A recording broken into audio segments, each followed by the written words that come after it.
Quero compartilhar com os irmãos 1 Samuel, o texto é 1 Samuel, capítulo 3, versos de 8 até 10. O livro de 1 Samuel, ele está quase ainda logo após o Pentateuco, Juízes, começa aí. Samuel foi um profeta de Deus. A gente já falou alguma coisa bem resumida no capítulo 1, que foi a oração de Ana pedindo um filho a Deus. Deus dá para ela um filho. Ela, antes de receber na sua oração, ela consagra seu filho a Deus no sentido de levá-lo, entregá-lo ao sacerdócio. O sacerdote Eli recebe essa criança com 3 anos e pouco, talvez 4 anos, não dá para a gente precisar. E Samuel passa a viver ali, no templo, não era o templo ainda, era o tabernáculo, ele era móvel, ainda que ele estava fixado numa cidade chamada Siló, ainda era o tabernáculo, ainda era uma tenda, não era o templo que depois Salomão vai construir. E aí, no capítulo 3, os versos de 8 a 10, nos diz assim, é bem no meio de um acontecimento, de uma conversa, de um diálogo. E aí diz assim, o Senhor, pois, tornou a chamar a Samuel 3ª vez, e ele se levantou, e foi a Eli, e disse, eis-me aqui, por que tu me chamaste? Então entendeu Eli que o Senhor chamava o jovem, pelo que Eli disse a Samuel, vai te deitar, e há de ser que, se te chamar, dirás, fala, Senhor, porque o teu servo ouve. Então Samuel foi e se deitou no seu lugar. Então veio o Senhor, e ali esteve, e chamou como das outras vezes, Samuel, Samuel. E disse Samuel, fala, porque o teu servo ouve. Então a gente pode perceber que Samuel era um menino aqui ainda, não sabemos quantos anos se passou, mas ele era um menino, uma criança, um jovenzinho, muito novo. Ele é aquele filho de Ana, que nós acabamos de falar aqui. Ana não podia ter filhos. Nós contamos um pouquinho da história, acho que foi semana passada. Ela chorava muito diante de Deus por isso, mas a gente não vê nas Escrituras Ana reclamando com Deus. Ela chorava a sua tristeza diante do Senhor. Ela não manifestou inveja com a outra mulher que tinha uma porção de filhos, mas ela orou. Na oração nós vimos também que ela orou com o seu coração. Ela fala para Eli, o que eu estou fazendo diante de Deus, derramando meu coração. E isso é maravilhoso, irmãos, porque é aquilo que Deus de fato quer ver em nós. Não nada superficial. Nós não podemos falar com o Senhor com superficialidades. Deus não é superficial. Bom, é Samuel, então, que Ana, Deus atende a oração e concede-lhe um bebê. Ela cria essa criança ainda enquanto ele mamava. Nós falamos que dá um tempo aí, naqueles dias, talvez até uns 3 anos e meio. Hoje em dia, as crianças não mamam isso, Elas param de mamar cedo, elas são desmamadas, enfim, pelo menos dos seios, do peito da mãe. Mas é muito comum algumas crianças mamarem até muito mais tarde. Eu vi algumas coisas desse contexto e é possível que naqueles dias as crianças mamassem mesmo até uns 3 anos e pouco. Talvez até pela própria cultura da necessidade, do alimento, dessas coisas todas também. Ela volta, consagra ele ao sacerdócio, consagra a Deus. Quando ele então chega nessa idade, ela entrega ele para o sacerdote Eli. E Samuel então passa a servir a Deus ali no tabernáculo, no templo. Vamos usar a expressão templo, ele não existia ainda no formato de uma alvenaria, mas era o templo. Ele passa a servir a Deus ali. No verso 15, você vai perceber que ele abria as portas. Ele que tinha a responsabilidade, por exemplo, de abrir as portas do tabernáculo pela manhã. Ele levantava de manhã, devia estar todo contente, Vai lá, abria as portas, ele arredava, Eli deve ter dado as ordens para ele. O seu serviço é esse. e ele, uma das coisas que ele fazia. Mas fazia muitas outras coisas, porque Samuel ele foi treinado. A questão de Samuel é uma consagração como se fosse um nazireu, uma consagração especial para servir a Deus.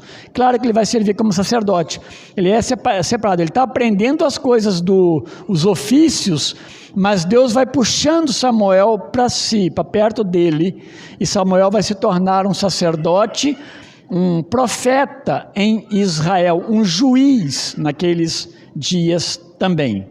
Então tudo isso fazia parte do preparo dele para ele servir a Deus. Todo o ensino ele é necessário. É interessante quando alguém está na igreja, de alguma forma está aprendendo a palavra, está aprendendo como é que funciona a igreja, como é que as coisas acontecem nela, e vai aprendendo uma porção de coisas. É normal na igreja nós vemos pessoas ajudando em determinadas áreas até específicas.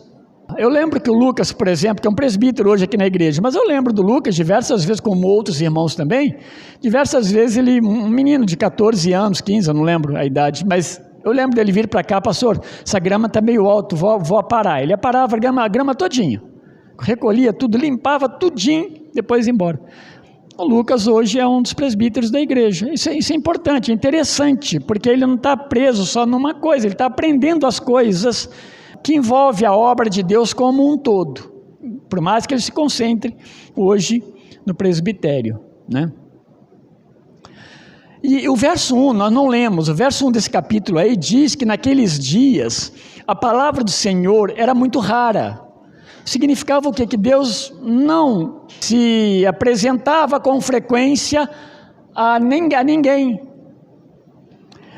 E principalmente Eli, o sacerdote, Eli estava com um problema sério. É nesse momento, a partir daqui, capítulo 3, capítulo 4, você vai ver Deus agindo com mão pesada sobre Eli, o sacerdote, por suas falhas diante do povo, em conduzir o povo segundo a vontade de Deus, em tomar cuidado com as coisas de Deus, principalmente em relação aos seus filhos. Eli foi bem displicente, seus filhos faziam o que queriam, ali, como ajudantes, né, no templo e até no serviço sacerdotal. Então, o que Deus vai revelar aqui nesse chamado de Samuel, nós não lemos, Deus vai revelar para ele coisas profundas. Deus vai falar para Samuel que ele vai fazer na casa de Eli. É muito pesado. A palavra de Deus não se manifestava muito. Então a gente vai começar a pensar o quê? Deus está falando com Samuel, chamando ele de noite, ele foi dormir, e ele ouve voz. Quando ele ouve as vozes, o que ele faz? Ele corre para Eli, que é o sacerdote. Senhor me chamou? É normal, porque ele não tinha essa familiaridade com o chamado de Deus. O fato de Deus não falar, ou não, a palavra de Deus ser rara naqueles dias, pode significar isso mesmo, por causa até da família de Eli, da bagunça que estava no sacerdócio, um desfavor de Deus em relação às pessoas que eram responsáveis por ministrar os ensinos da palavra de Deus ao povo. Por outro lado, Deus vai começar a mostrar o seu favor aos poucos a Samuel, esse menino, esse jovenzinho. A partir do verso 4, nós não lemos, Deus começa a falar com ele, então, nesse momento que ele está dormindo, de uma forma audível. Tá? Porque o texto que eu copiei para nós aqui, já ele está chamando a terceira vez já. Mas Deus já tinha chamado outras duas. E Deus chama Samuel, ele vai até Eli, ele se apresenta a Eli, porque ele ouve uma voz. Para ele, quem falou foi o sacerdote, que estava ali próximo dele. Ele se apresenta então a Eli.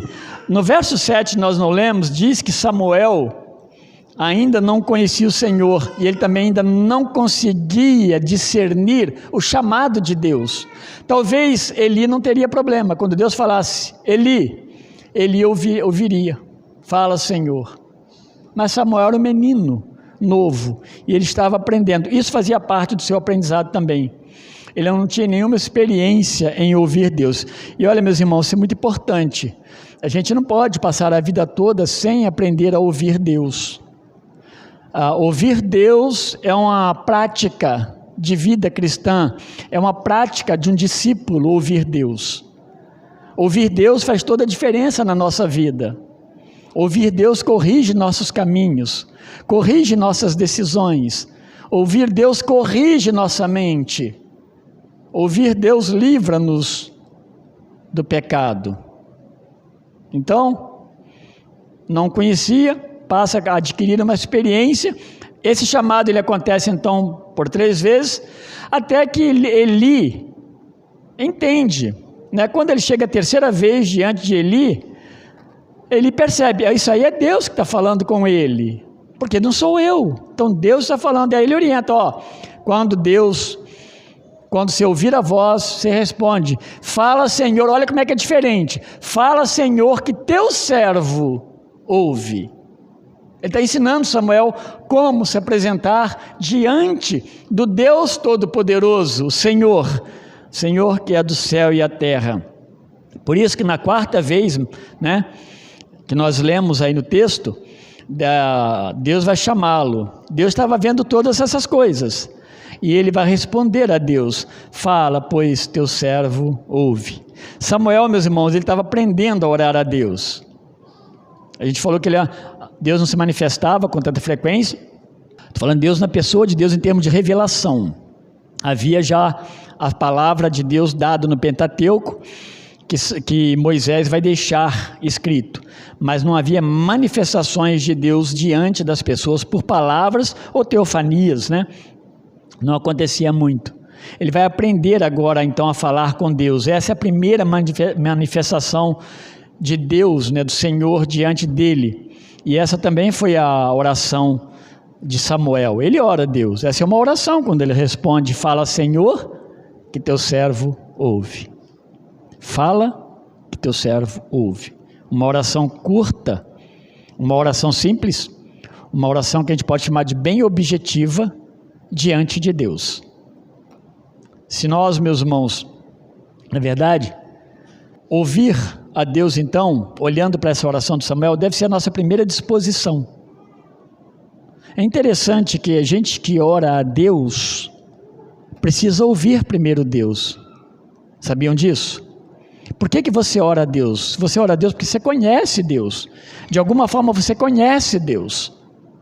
E você conhece Deus porque você ouviu Deus, você ouviu a palavra de Deus. Deus falou para você de alguma forma.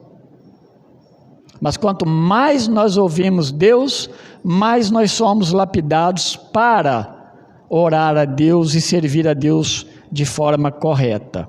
Nós ouvimos a Deus, aprendemos a responder a Deus conforme Ele quer que nós respondamos. Esse tipo de oração pode revelar uma porção de coisa, apesar dela ser tão pequenina.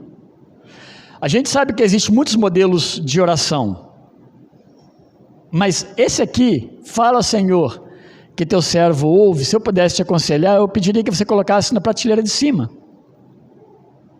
das suas orações. Hoje nós chegamos tanto diante de Deus, já com uma lista de necessidades, de problemas que nós arrumamos, né? Nós arrumamos problemas. A gente não pode falar, Deus, Senhor trouxe um problema para mim. Não, nós arrumamos os problemas e nós vamos atrás de Deus com o nosso pacote de problemas. Muitas vezes nós não falamos, Senhor, fala o meu coração, eu preciso ouvi-lo. E talvez um bom momento para isso é abrir as Escrituras e começar a ler. Pode ser que Deus vai te falar algumas coisas. Olha, não sejam precipitados nas suas ações, nas suas respostas, no seu falar. Sei lá o que Deus pode falar quando você abrir a palavra para ouvi-la. Porque a nossa oração ela deve estar atrelada à vontade de Deus. E a vontade de Deus a gente tem que ouvir Ele. Fala que eu ouço, porque eu preciso saber a vontade do Senhor. A gente acha que a oração, ela é uma satisfação dos nossos desejos, por parte de Deus, não é. A oração é um ensino primário para quem ora. É um ensino a depender de Deus, a olhar para Deus, mais do que nós fazemos quando nós buscamos diante de Deus satisfação pessoal. É verdade que nós temos aprendido que Deus não é gênio de lâmpada. Deus é o Deus que está no céu.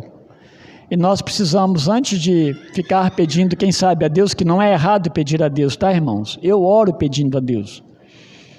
Mas, se nós estamos ouvindo a Deus, às vezes nós vamos pedir a Deus uma coisa que nós vamos pedir para Ele resolver uma coisa que nós fizemos, porque nós não ouvimos Ele falar. Agora, Senhor, conserta para mim o meu problema. Então, ouvir Deus, por exemplo, é o primeiro passo para aprendermos a orar segundo a vontade dEle. Ouvir Deus é conhecer a sua vontade, seus intentos, seus planos, seus mandamentos. Ouvir Deus é isso. Eu não sei, mas eu tenho a impressão de que já convivi com muitas pessoas de profundas orações. Assim, orava muito, mas talvez não lesse tanto as Escrituras. Essas coisas não têm sentido, tá? Não tem sentido alguém ser cheio do Espírito Santo, mas não ler. Isso não tem. Aliás, a Bíblia diz o quê? Que a fé vem pelo ouvir. E ouvir a palavra de Deus. Então, ao ouvir Deus, Samuel dificilmente ele erraria nas ações dele. Quando ele pede Deus para falar, ele ia errar muito menos. Então, ouvir Deus tem a ver plenamente com o conhecimento da palavra dele. Ouvir Deus nos livra de tantos males. Quem ouve a Deus vai sempre orar em conformidade com a palavra de Deus. E orar em conformidade com a palavra de Deus, meus irmãos, não é uma oração que é diferente assim, não é uma oração construída para empolgar pessoas, não, é a oração mais simples, mas ela se enquadra na vontade de Deus. A gente pode pensar que a oração que nós fazemos, ela age conjuntamente com a própria palavra de Deus. A palavra vai nos auxiliar na nossa oração, na forma como nós nos relacionamos com Deus. Eu creio, meus irmãos, quanto mais nós conhecemos as Escrituras, mais nós aprendemos a falar com Deus de acordo com o que Ele quer ouvir. Nós fugimos mais de nós, escapamos mais de nós, das nossas vontades, que na maioria das vezes elas são muito cheias, de desejos pessoais, que às vezes não tem nada a ver com Deus e com o seu reino. O que Deus ensina sobre meus pecados, sobre amor ao próximo, sobre salvação, sobre amá-lo, sobre obedecê-lo, o que Deus ensina sobre isso? A gente vai encontrar isso na palavra dele. Essas coisas fazem parte da nossa oração também, mas nós vamos aprender isso na palavra de Deus. Pedir ao Senhor, então, que Ele fale e nós ouviremos, com certeza vai ser uma oração muito sábia. Muito sábia. E olha, quantas vezes nós precisamos de falar com o Senhor dessa forma. Ó, Deus fala ao meu coração. E vai na palavra. Nós somos instruídos, meus irmãos, a ler as Escrituras, ler com muita frequência, ler com bastante cuidado, ler devagar, e procurar saber o que Deus está falando para a sua vida e para a minha vida nesse texto que nós estamos lendo. Ouvir a Deus ia passar a ser a marca essencial do ministério de Samuel como profeta de Deus, porque ele vai, meus irmãos, ungir reis. Ele vai ungir reis. Os dois primeiros reis de Israel, Saul e depois Davi, eles vão passar pelas mãos desse menino, agora menino. Ele vai ser um juiz em Israel, ele vai ser um profeta em Israel. E olha, a vida de Samuel não foi uma vida tranquila. Chega um dado momento que ele quer resignar do seu próprio cargo de juiz em Israel. Há um momento em que ele não sabe mais assim, como nós vamos conduzir, porque os filhos dele também não andavam segundo os propósitos de Deus. E isso é muito claro, ele é claro nas Escrituras sobre isso. Teu servo está ouvindo, traz essa ideia de uma ação contínua de ouvir Deus. Fala que teu servo ouve, mas não é ouvir só agora, ouvir o tempo todo, é um presente contínuo. Teu servo ouve agora, mas ouvirá sempre, até a volta do Senhor. Finalizando, meus irmãos, diante desse tempo, é que nós, as pessoas, de uma forma bem geral, né, elas estão muito cheias de si mesmas, pessoas que estão cheias de razão própria e cheias das suas necessidades pessoais, é o que nós mais vemos. Ninguém tem muito tempo para ninguém. Por isso que a igreja é um diferencial, de forma geral. Mas esse é o tempo que nós vivemos. Ninguém tem tempo para nada. E outra coisa, as pessoas ouvem pouco Deus porque elas conhecem tudo. Elas não precisam de nada. Não precisa de muito conhecimento. Para muitas pessoas, Deus é um impedimento na sua forma de viver. Então, em tempos como estes, sábios são aqueles que oram pedindo a Deus para falar no seu coração. Esses são os sábios. Você parar o rumo, muitas vezes, que você está tomando, seja em pequenas coisas ou em grandes coisas, que não batem com a vontade de Deus, e fala com Deus: Senhor, fala o meu coração, ou então apenas obedeça, porque Ele já falou, mas falta obediência. Esses são os verdadeiros sábios. Sábios não são aqueles que estão conquistando o mundo, seja com seu poderio financeiro, sua questão social, econômica, seja com as suas belezas. Não são esses. Esses estão perdendo tempo. Esses estão andando na contramão, estão oposto ao plano de Deus. Sábio é aquele que ouve Deus, que ora dessa forma: fala, Senhor, que teu servo ouve. Portanto, uma oração muito pequena, simples, né? Mas grande, tremendamente profunda. Ele aprendeu, ele não sabia nem orar assim. Ele aprendeu na sua primeira oração, aparentemente, a falar isso com Deus: ó Senhor, fala que eu preciso ouvir. Eu não sei nada. Mas Deus falaria para ele qual era a sua vontade para com Israel. E ele precisava atentar à palavra de Deus. Essa é uma oração que, na sua simplicidade, ela chega diante de Deus. Deus nos abençoe, meus irmãos. Deus nos ensine a orar com sabedoria. Orações simples, tá? Não estou falando aqui de eloquência, não. Mas oração que de fato vai chegar diante de Deus, porque é da vontade de Deus. É isso que nós precisamos aprender mais, né, do que nunca. Deus abençoe a todos nós.